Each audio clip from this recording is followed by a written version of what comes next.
Bismillahirrahmanirrahim. Assalamu alaikum, dear students. This is me, Professor Numan Akhtar.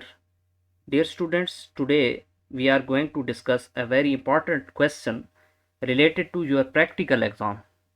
Dear students, आम तौर पे जो आपका प्रैक्टिकल पेपर होता है उसमें एक तो आपने रिटन काम कुछ करना होता है, एक प्रैक्टिकल को परफॉर्म करना होता है, उसकी शीट को फिल करना होता है और उसमें एक आपका 5 नंबर का क्वेश्चन आता है जी, graphical analysis of the data. यानी उसमें आपको कुछ डेटा, एक टेबल गिवन होता है, उसमें आपने ये करना होता है कि आपने उस डेटा के अकॉर्डिंग ग्राफ ड्रा करना होता है।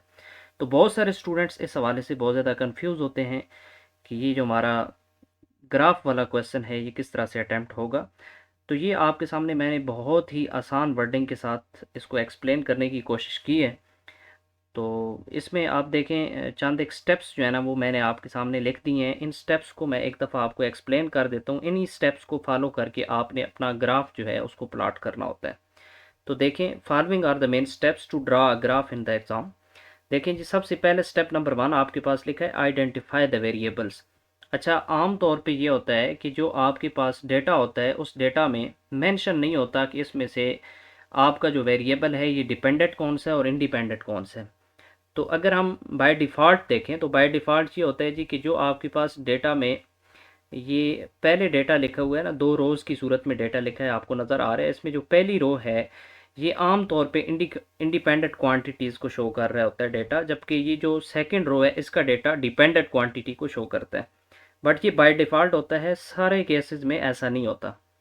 क्योंकि आपने जब सेकेंड ईयर में एक ग्राफ ड्रा किया था स्ट्रेस और स्ट्रेन के दरमियान, तो वैसे तो ये होना चाहिए था कि stress is directly proportional to strain होती है अकॉर्डिंग टू हुक्स लॉ। लेकिन जब आपने डक्टाइल और ब्रिटल सब्सटेंसेस के लिए इलास्टिक लिमिट, यील्ड पॉइंट वगैरह के लिए एक आपने ग्राफ ड्रा किया था, तो उसमें हमने स्ट्रेन को अलॉन्ग एक्स एक्सिस और स्ट्रेस को अलॉन्ग वाई एक्सिस लिया था। तो इसलिए बाज़ दफ़ा आपने ये खुद से अपना डेटा या प्रीवियस जो आपका बेसिक नॉलेज है उसके हिसाब से खुद डिसाइड करना होता है कि आपने यहाँ पे इंडिपेंडेंट क्वांटिटी कौन सी है और डिपेंडेंट कौन सी है। लेकिन बहुत सारे केसेस में देखा जाए तो मोस्टली आपके पास जो अलॉन्ग एक्स एक्सिस है जी, वैल्यूज जो ली जाती हैं वो इंडिपेंडेंट की ली जाती हैं। तो इसमें से जो पहली रो है ये आपके पास इंडिपेंडेंट क्वांटिटीज़ के डेटा को शो करती है, जबकि जो सेकंड रो है ये आम तौर पे ये डिपेंडेंट क्वांटिटी का तमाम के तमाम डिपेंडेंट वेरिएबल्स के डेटा को शो करती है। तो देखें कि आपके सामने लिखा है, पहले स्टेप में आपने ये करना है कि independent variable is usually plotted along the x axis. आपने हमेशा इंडिपेंडेंट क्वांटिटी जो है उसको अलोंग एक्स एक्सिस प्लॉट करना है, जबकि जो डिपेंडेंट क्वांटिटी है, डिपेंडेंट वेरिएबल है, उसको अलोंग द वाई एक्सिस आपने प्लॉट करना है। फर्स्ट स्टेप आपका ये है कि आपने ये डिसाइड करना है कि इंडिपेंडेंट क्वांटिटी कौन सी है, डिपेंडेंट क्वांटिटी कौन सी है, और इंडिपेंडेंट क्वांटिटी को आपने अलोंग एक्स एक्सिस दे लेना है, जबकि डिपेंडेंट क्वांटिटी को अलोंग वाई एक्सिस ले लेना है। स्टेप नंबर 2 देखें, draw axis and label properly. यानी आपने क्या करना है, label each axis with the variable name and unit. यानी जब आप ड्रा करने जा रहे हो कोई भी क्वांटिटी, कोई भी वेरिएबल, तो उसको प्रॉपर आपने उसका नाम लिखना है और साथ में उसका यूनिट लिखना है। फॉर एग्जांपल आप देखिए, अलॉन्ग एक्स एक्सिस लेंथ ली गई है, अलॉन्ग वाई एक्सिस जो है वो रेजिस्टेंस ली गई है, और लेंथ जो है आपने किस यूनिट में ली है, मीटर में ली है। इसी तरह से रेजिस्टेंस जो है वो आपने किस यूनिट में ली है जी, ओम्स के अंदर ली है।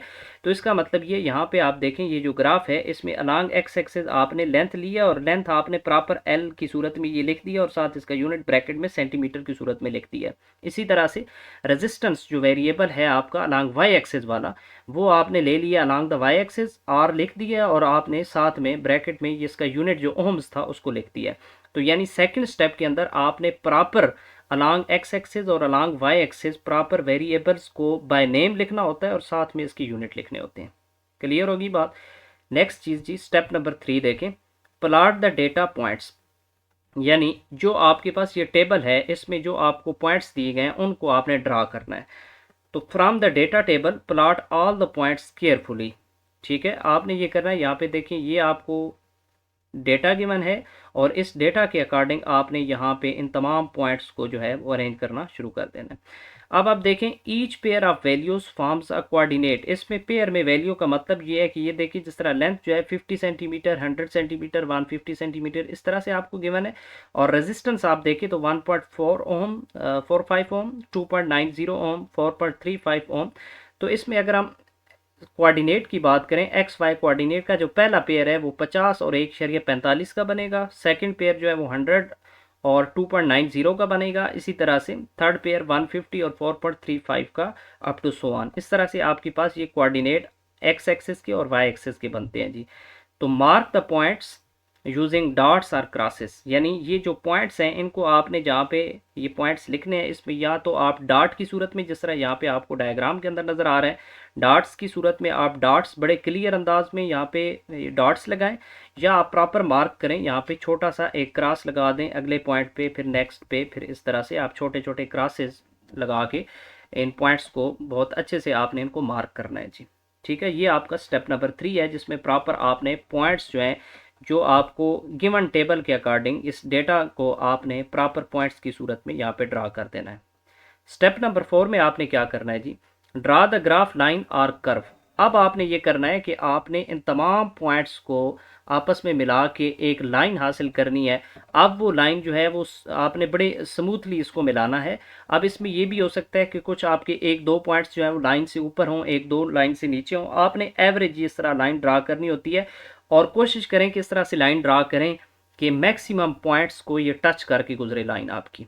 ठीक है जी, तो आप देखें, join the point smoothly, straight line for the linear relationships and curve for the non linear relations. यानी ये जो आपकी लाइन है इसमें से अगर आपको स्ट्रेट लाइन मिलती है तो इसका मतलब ये है कि ये फिर जो क्वांटिटीज़ थी इनका आपस में रिलेशन जो था वो लीनियर था। अगर आपको यहाँ पे स्ट्रेट लाइन की बजाय कोई कर्व मिलती है तो उस कर्व के केस में फिर ये होगा कि फिर दोनों क्वांटिटीज़ के दरमियान जो रिलेशन होगा वो लीनियर नहीं होगा, वो नॉन लीनियर रिलेशनशिप होगा। क्लियर होगी बात। अच्छा, बाज़ दफ़ा आपसे स्टेप नंबर 5 में देखें स्लोप की डिमांड की जाती है, कैलकुलेट द स्लोप। अगर वो मेंशन करता है कि स्लोप फाइंड करें तो फिर तो आपने लाजमी तौर पे करनी होती है, वैसे जो है ये मैंडेटरी नहीं होता, आप स्लोप फाइंड ना भी करें तो इशू नहीं है। अगर वो डिमांड करता है तो फिर लाजमी तौर पे आपने स्लोप फाइंड करनी होती है। तो स्लोप फाइंड करने का रिलेशनशिप क्या होगा, आप देखें, find the slope using, slope का फॉर्मूला होता है जी delta Y by delta X, यानी अलॉन्ग वाई एक्सिस जितना चेंज आ रहा होता है divided by along X axis जो चेंज आ रहा होता है। अब इस चेंज से क्या मुराद है, आप देखें, हमने इस कर्व के ऊपर, ये जो स्ट्रेट लाइन थी इसके ऊपर हमने दो पॉइंट्स कंसिडर करने, जिस तरह आप यहाँ पे देखें, एक ए पॉइंट लिया गया, एक बी पॉइंट लिया गया। अब इन दो पॉइंट्स के दरमियान आप देखें ये वाई के अंदर चेंज आ रहा है, ये एरो से आपको नज़र आ रहा होगा, वाई के अंदर ये चेंज आ रहा है, और अगर आप देखें तो एक्स के अंदर आपके पास ये चेंज आ रहा है। तो आपने क्या करना है, वाई में जो चेंज आ रहा है डिवाइडेड बाय एक्स में जो चेंज आ रहा है तो वो आपके पास स्लोप हो जाएगी। तो अगर आप देखें कि आप यहाँ पे देखें वाई की जो वैल्यू है आपके पास वो है 4.30 लिखी हुई है, वाई की वैल्यू 4.30, और इस पॉइंट पे देखें तो 2.90। तो आपने इसको सब्ट्रैक्ट कर लेना है, 4.30 माइनस 2.90, ये चेंज आ जाएगा आपके पास अलॉन्ग वाई एक्सिस। और अगर अलॉन्ग एक्स एक्सिस चेंज लेना है तो आप देखें एक्स की वैल्यू ये 150 है, फाइनल वाली, इनिशियल वाली 100 है, तो 150 माइनस 100 करके आपने अलॉन्ग एक्स एक्सिस जो चेंज है उसको ले लेना है, क्योंकि आप जानते हो वाई के अलॉन्ग चेंज और एक्स के अलॉन्ग चेंज इनका रेशो जो है वो आपके पास स्लोप होती है। तो ये देखिए 4.30 माइनस 2.90, इसको जब आप सब्ट्रैक्ट करेंगे तो आपके पास रिजल्ट आ रहा है 1.40 डिवाइडेड बाय, इसकी सब्ट्रैक्शन का जो रिजल्ट आ रहा है वो 50 आ रहा है। तो अब इसका अगर रेशो लें तो आपके पास 0.028 ओम पर सेंटीमीटर जो है ये आपके पास इस कर्व की स्लोप आ जाएगी। क्लियर होगी बात। स्टेप नंबर 6 देखें, टू राइट अ स्केल। अच्छा, आपने यहाँ पे सुटेबल स्केल लिखना होता है जी, select an appropriate and uniform scale for both axis. दोनों एक्सिस के लिए आपने यूनिफॉर्म स्केल जो है वो लाजमी तौर पे लिखना होता है। अब स्केल लिखने का तरीकाकार क्या होगा, आप साइड पे ये टेबल देखें, इसमें मैंने आपके सामने इसका स्केल लिखा हुआ है। आप देखें, आपने लिखना है along X axis, along X axis आप देखें, आपने जो मेन आपके पास यहाँ पे जो लेंथ की वैल्यू थी उसका इंटरवल आप देखें 50, 100, 150, 200, 250, 300। इसका मतलब ये है कि यहाँ पे वन बिग बॉक्स जो है या वन बिग स्क्वायर जो है वो आपने कितने किसके बराबर लिए हुए है, 50 सेंटीमीटर के बराबर लिए हुए है। यानी इंटरवल जो आपके पास आ रहा है ये यूनिफॉर्म होना चाहिए, ये एक जैसा होना चाहिए, ये बात आपने जहन में रखनी है। तो आप यहाँ पे देख सकते हैं ये यूनिफॉर्म है कि इसमें अगर आप देखें तो इंटरवल जो है उसके अंदर एक यूनिफॉर्मिटी पाई जा रही है कि 50 के इंटरवल के बाद उसमें चेंज आ रहा है। तो इसका मतलब ये यहाँ पे वन बिग स्क्वायर जो है वो आपने ले लिया 50 सेंटीमीटर के बराबर। इसी तरह से वन स्मॉल स्क्वायर फिर किसके बराबर होता है, आपने याद रखना है जी कि एक बिग बॉक्स जो है उसके अंदर स्मॉल बॉक्स की जो तादाद होती है वो 10 होती है। यानी ये जो ग्राफ होता है इसके ऊपर एक आपको ये बड़ी थिक लाइन नज़र आ रही होती है, यानी जो बड़ा बॉक्स होता है उसके अंदर छोटी लाइनों को आप काउंट करें तो वो 10 होती हैं। तो इसका मतलब ये है कि वन बिग बॉक्स की वैल्यू अगर 50 है, डिवाइडेड बाय 10 कर दोगे तो आपके पास वन स्मॉल स्क्वायर जो है उसकी वैल्यू आ जाएगी, क्योंकि उसको आपने 10 हिस्सों में डिवाइड कर दिया तो वो 5 सेंटीमीटर आपके पास स्मॉल स्क्वायर आ जाएगा। ठीक है जी। इसी तरह से अलॉन्ग वाई एक्सिस आपने जो वैल्यूज़ ली हैं ये देखें 1 2 3 4 5 6 7 8, ये आपने वैल्यूज़ ली हुई हैं ओहम्स के अंदर रेजिस्टेंस की वैल्यूज़, यानी 1 ओम 2 ओम 3 ओम 4 ओम 5 ओम इस तरह से आपने रेजिस्टेंस की वैल्यू ली हुई है। तो वन बिग बॉक्स जो है वो तो आपके पास जो है 1 ओम के बराबर आएगा। लेकिन जिस तरह मैंने बताया कि एक बड़े बॉक्स के अंदर छोटे बॉक्सेस की जो तादाद होती है वो 10 होती है, तो 1 डिवाइडेड बाय 10 कर दें आप तो आपके पास वन स्मॉल बॉक्स जो है वो 0.1 ओम के बराबर आ जाएगा। तो इस तरह से आपने स्केल प्रॉपर अंदाज में मेंशन करना होता है कि अलॉन्ग एक्स एक्सिस आपने जो क्वांटिटी ली है उसमें विद यूनिट जो इंटरवल है उसका ख्याल करते हुए आपने बताना होता है कि वन बिग बॉक्स किसके बराबर आ रहा है या स्मॉल बॉक्स किसके बराबर आ रहा है। इसी तरह से अलॉन्ग वाई एक्सिस भी आप बिग बॉक्स और स्मॉल बॉक्स की वैल्यूज़ को बताते होते हैं। तो ये स्केल लिखने के आपके 2 नंबर होते हैं जी ग्राफ में। उसके बाद आप देखें लास्ट पे स्टेप नंबर 7 में आपने कंक्लूजन लिखना होता है। Write a conclusion, summarise the result of the graph, for example graph shows linear और नॉन लीनियर रिलेशनशिप। यानी आपने ये देखना है कि जो आपका ग्राफ है ये भी शो क्या कर रहा है, तो आपने उस लाइन को देख के रिजल्ट्स को समराइज करना होता है। तो आप देखिए मैंने आपके सामने रिजल्ट इस डेटा के अकॉर्डिंग लिखा है कि स्ट्रेट लाइन शोज दैट, यहाँ पे देखो आपको जो मिली थी ये स्ट्रेट लाइन मिली थी, तो इसका मतलब ये है कि straight line shows that resistance is directly proportional to the length of the wire.